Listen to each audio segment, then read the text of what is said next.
Il-Ħadd l-ewwel ta' Mejju ġie ċelebrat propju jum il-ħaddiem mhux biss f'pajjiżna iżda f'aktar minn 80 pajjiż ieħor. Dan sabiex tiġi rikonoxxuta il-ħidma ta' impjegati f'diversi setturi. F'kummenti li tal il-ġurnal The Malta Independent, Joseph Buġejja, Segretarju Ġenerali tal-General Workers Union, saħaq li jum il-ħaddiem għadu relevanti llum il-ġurnata mhux biss bħala tifkira ta' kif il-ħaddiema rnexxilhom jiksbu drittijiet tagħhom iżda wkoll bħala ġurnata ta' riflessjoni biex jaħsbu fejn ikunu sejrin u kif għandhom javvanzaw. Wieħed irid jistaqsi jekk f'Malta hux qed isir biżżejjed xogħol sabiex ngħinu lil ħaddiema jgħixu ħajjithom bl-aħjar mod illi jistgħu.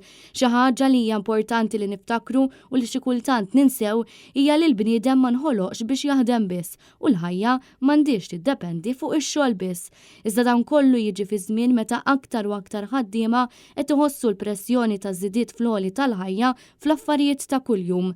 L-Independent qal li l-Gvern għandu jtejjeb il-kundizzjonijiet tax-xogħol tal-ħaddiema billi jibda mill-pagi. Il-paga minima f'pajjiżna hija dik ta' €792.30 fix-xahar, ekwivalenti għal 9,500 euro fis-sena.